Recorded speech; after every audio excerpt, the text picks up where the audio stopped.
Okay, so as a voter, I'm currently paying close attention because I'm not very trusting of politicians. However, Ben Habib so far has given me no reason not to trust him. I've interviewed him in length and at depth, and I asked him questions that required an honest answer, and I was expecting the political sidestep, word salad response, discombobulate you with a load of mumbo jumbo, some high intellect words you don't understand, and he didn't. I asked him when I interviewed him, I said, and I'll explain as to why I asked him this question. Starmer wants to roll out digital ID under the guise of stopping the boats. We've got the Navy that stopped the boats. We've got the military that stopped the boats. If we were to stop the benefits, the boats would stop themselves. This whole digital ID rollout is more sinister than people think. And you get a few people on the left that are saying, well, we've got driver's licence, NI numbers, passport numbers, we're being monitored on our phones already. It's like, yeah, digital ID is a different ball game completely. They'll be keeping an eye on your purchases, on your whereabouts, on your expenditure, on your travel. You'll be penalised on a score system. Now, people may think, oh, this is a conspiracy. Just look at what they do in China. You know, this is communism steaming ahead. And if there's one thing you've got to push back against currently, it's digital ID, because that's not digital ID, that's digital jail.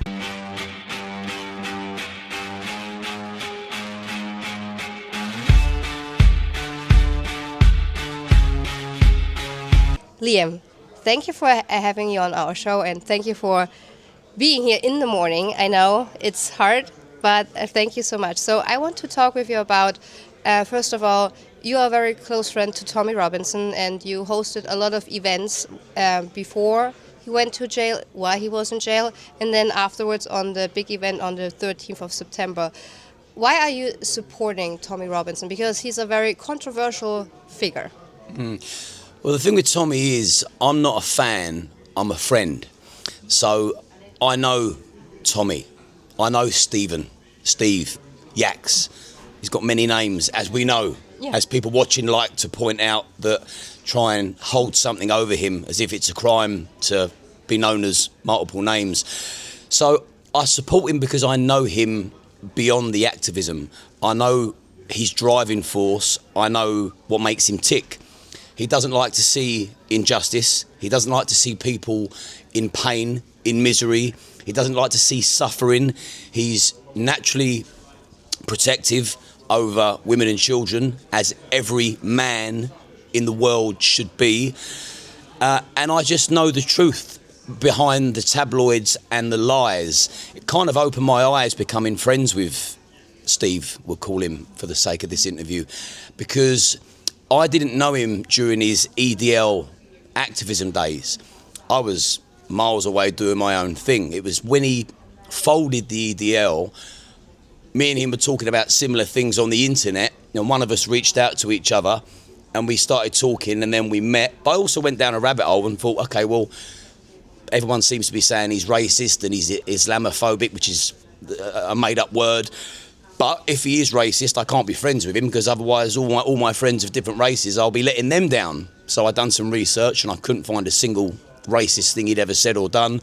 So we met up at a boxing do in Essex, and funny enough, half of his friends were black. So that was that debunked. And so yeah, I support him because I know the truth. I know that he's been persecuted and lied about, and I couldn't begin to imagine how that must feel, to be lied about relentlessly, en masse, because the media's all one big left-wing stream of outlets that all collaborate and stick together and attack and assassinate you with words and lies. So it must be very difficult, and I admire his stoicism. He just keeps on trucking regardless. So yeah, that is why I support him. I'm not a fan, I'm a friend.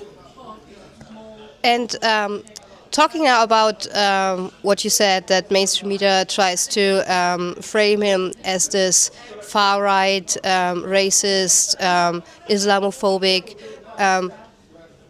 idea, because they make I think the mainstream media make him bigger than he as a person is, because they put the bullet eye on him and framed him. Okay, he is the enemy. We have to go against him. So they actually helped creating the movement. So when you see all this, what's this happening in your country, in the United Kingdom, with the grooming gangs, since decades, I think now over 60 years, with over millions of victims of working class young girls. And then you have the mass immigration problems with people coming daily in thousands to your country on a dinghy boat. Now, coming from the US, people might say, yeah, 1,500 people is not enough. We had that maybe in one day, in good days, under Biden. And then I always try to say, yeah, but you have to see Britain is smaller. It's not like the United States. So, and then having the Labour Party in government right now, who is literally not following their promises, which, as being the party of the working class, is putting inheritance taxes on people, rising council taxes. So where do you see the state of your country right now? Oh, we're in a shit state. We're under a government that despise their own people. It's a communist regime. They're not even slipping communism in through the back door anymore. It's completely and utterly blatant. And the Conservatives before that handed Labour that position on a plate, they neglected the working class. Labour hate the working class. They hate the backbone of the country.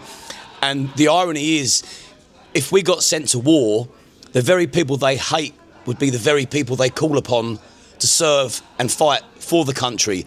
So, yeah, we're in a terrible state.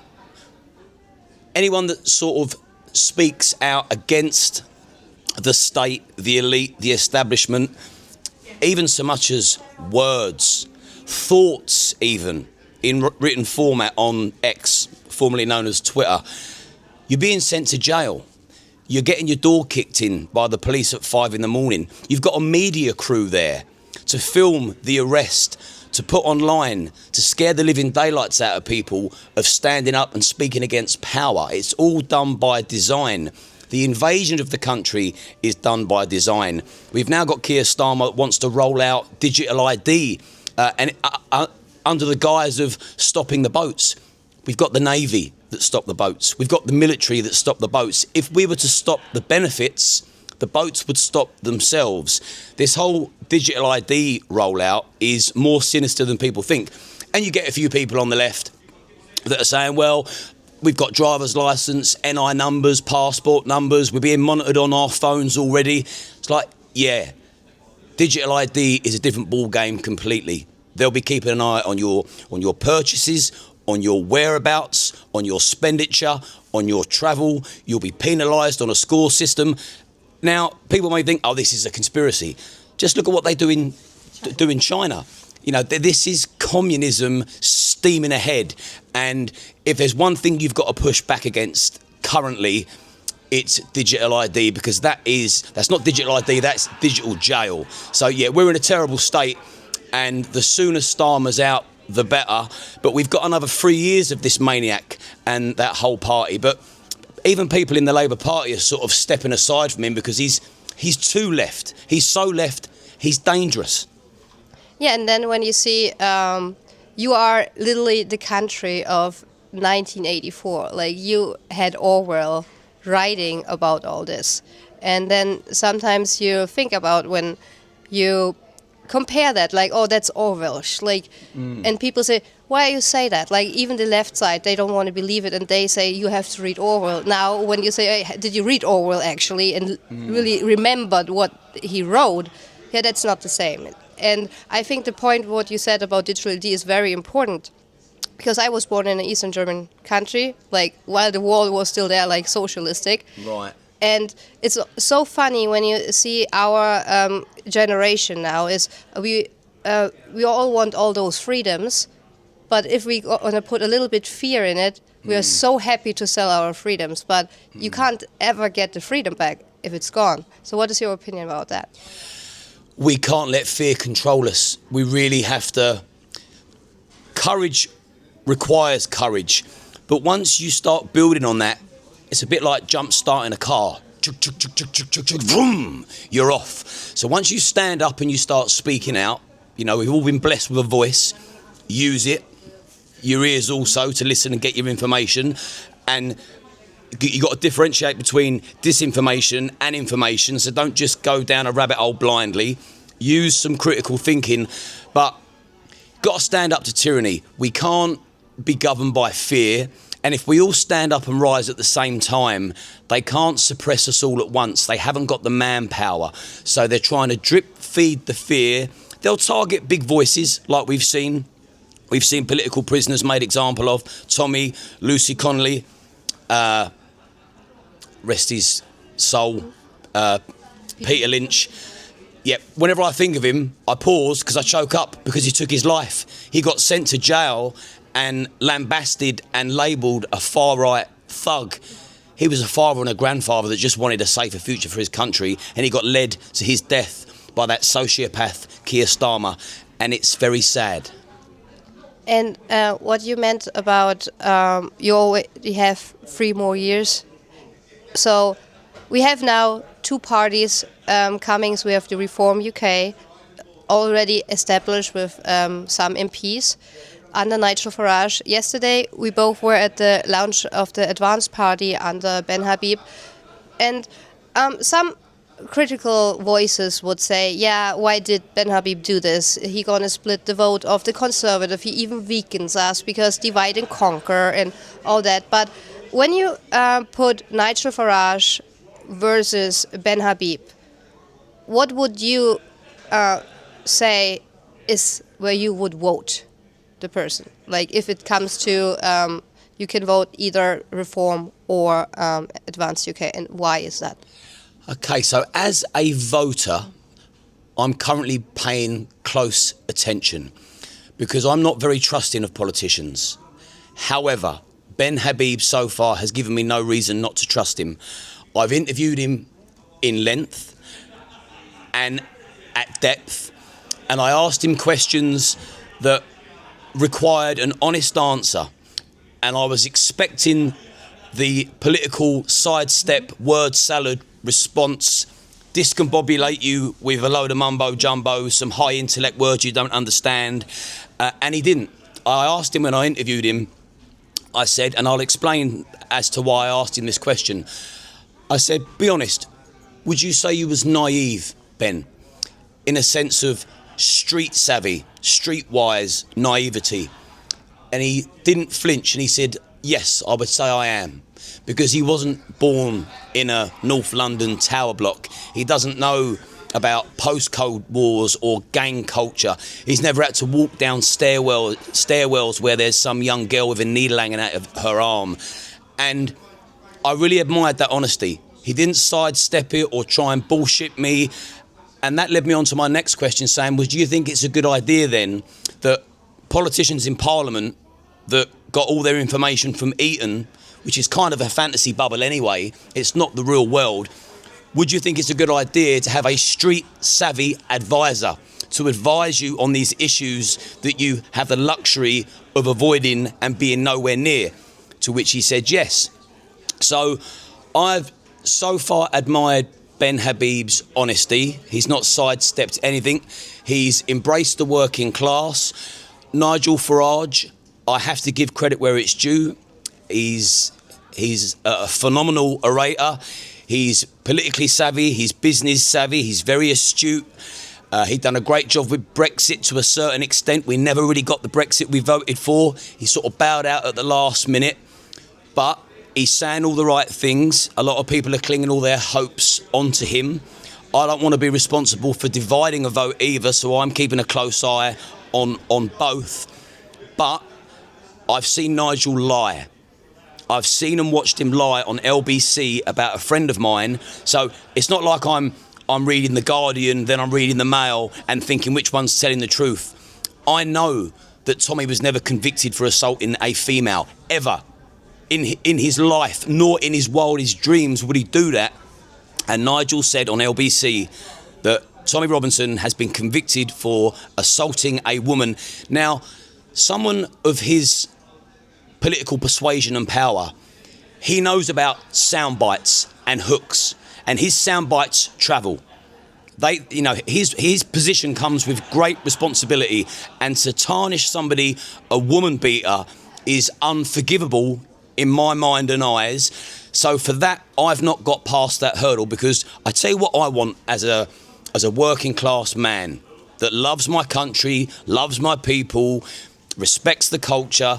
I'm an atheist, but I want Christianity restored, because I know it's important. I know that roadmap is the best roadmap for people to live a conventional, traditional life.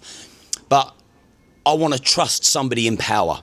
And if I see anything that resembles a lie, I lose hope, faith and trust completely. And the first time I spot Ben Habib try and pull the wool over someone's eyes, I'll lose complete faith in him as well.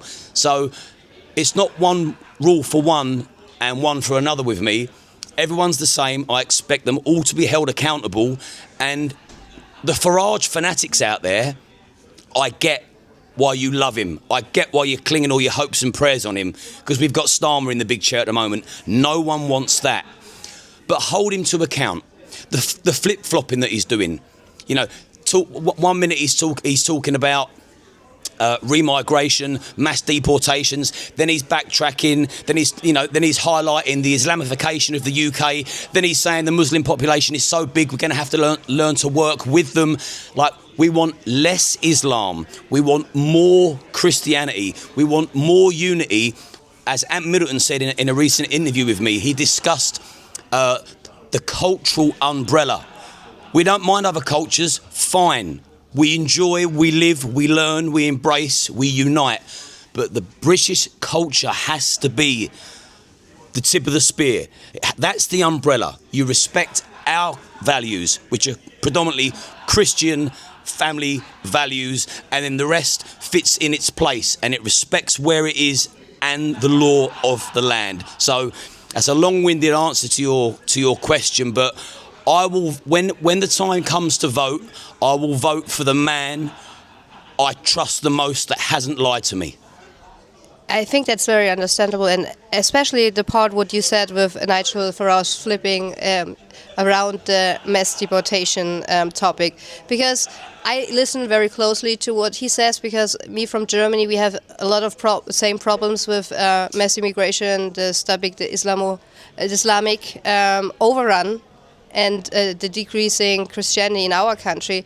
And when he said, I gonna be open for deportate all the male criminals, illegals, but we keep the sons and the daughters and the mothers here. And I was just thinking, coming from a psychological background, like I did psyops in the military, and I said, okay, you literally create another extremist generation. Mm-hmm. Because you have to think about, you are now this young lad whose father got deported because he came here illegally and did something.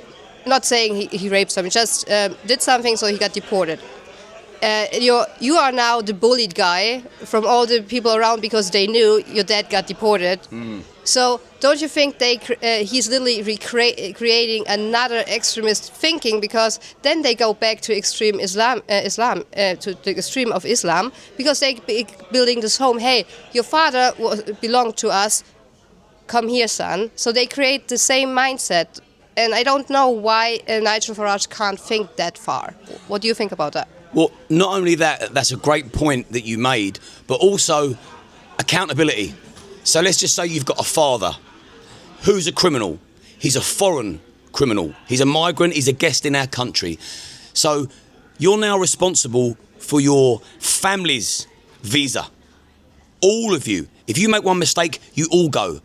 That's got to be incentive for the man to behave. The man of the house has to behave, or the whole family get deported. Not just you, and you leave your bitter children behind that will want to fight in your honour and continue that trend of terror or crime or hate or resentment.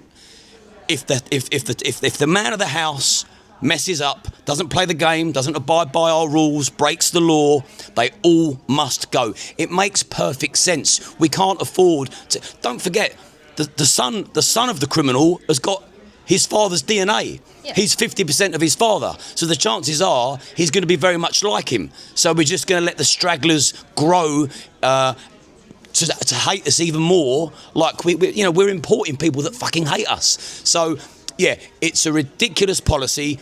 He's trying to appease to the left and to the centre and recruit Tories that have got us into this mess. It needs to be more hardline, not far right, ethno-nationalist lunatics, goose-stepping, zig-hulling fucking maniacs. We're not talking about those people. We're just talking about common sense, security first. If we have guests in our country that are from foreign lands with different mindsets and cultures, someone has to be responsible for that family, let's say the man of the house, and if he doesn't play by the rules, not only does he get deported, his entire family does. So, behave. Now we're gonna go another round. So, you have a podcast. You have a very different guests on it. You had Bonnie Blue on it. I saw that interview. You mentioned Anne Middleton. You had Ben Habib on, Tommy Robinson. So, we live now in in dates where we have to fight, or we get accused to do a lot of misinformation, disinformation, because I always get that because I'm not following the mainstream agenda and the agenda from the government. How does this impact you in your podcast? Do you ever had the problem with getting censored, or some of your podcast episodes got deleted on YouTube? Or what do you think about this whole Digital Safety Act and all that stuff, what is coming out, what actually just saves us, what actually silences us? Well, I'm a fan of the truth. In fact, I love the truth. Even if I don't like the truth, even if the truth is ugly, at least I know where I stand. So as far as affecting my livelihood, a lot of my interviews get demonetised, so you don't get any Google ad revenue, but I'm prepared to sacrifice the finance for the truth, and no one's off limits with me unless you've done something to a child or you've raped a female. Then obviously I won't be giving you any airtime. But I've got no problem interviewing people like Bonnie Blue, for example. I got a lot of backlash from that. Couldn't care less. I want to know why you're doing this. I want to know why different people do different things. I want to know what makes people tick. And the more I learn about other people's mindsets, the better picture I can create of where we're going in society. Because I'm not particularly political. I'm big on the whole cultural movement. I like Unite the Kingdom. I like unity. I like to figure out what makes people tick, how we can help each other. So for me, I won't censor anybody, and I've learnt not to self-censor, but change my language so I can get my message out without being cancelled, because I've been cancelled 3 times before. I've lost all of my social media platforms because I've come across too direct, to the point, possibly aggressive. You can easily mistake passion for aggression. So there's heavy censorship in the UK, so you've got to change your language to get the message out. But the name of the game is don't give in. We're now playing chess. You just got to move around the table differently to get to where you want to get to. But for me, no one's off limits. I want to interview as many different people as possible from as many different walks of life. Doesn't have to be political. I've had celebrities on there, military men, porn actresses, politicians, sports personalities, famous comedians, TV stars. Yeah, I want to listen to everybody. I've lived in my mind for 45 years. I'm bored of me. So that I want to listen to other people and find out about them. So yeah, nothing's off limits, but I do get demonetised often because I do go near the people that the mainstream won't. And by them demonetising my content with them, they hope that will encourage me not to speak to these people. Well, I can give them 2 words: fuck off. When you can send a message to your British people, what would that be? Stand tall, grab hold of your testicles, remember what they're there for. Men in particular, protect your women, make sure your children are safe, be more vigilant than ever. We're living in very frightening times. We're living in an era where the lunatics on the left get more protection than the right-minded people on the right, and they are possibly the biggest threat to our democracy. And just play your part, even if it's at a dinner table. Don't sit there in silence because you don't want to fall out of your uncle at Christmas. If he's saying something and he's detached from reality, pull him and say, actually, mate, that view's very dangerous and we don't need any more of that in the UK. Become a bit of an activist yourself. Become like a little independent politician. Have these conversations. Use your voice. Use your social media platforms. Engage in discourse. Don't be afraid to talk to people that you disagree with either. Because I invite people on my show that I disagree with. I want to hear why they think that way. So yeah, grab hold of your testicles and remember who you are. Thank you so much. Thank you for having me. Thank you.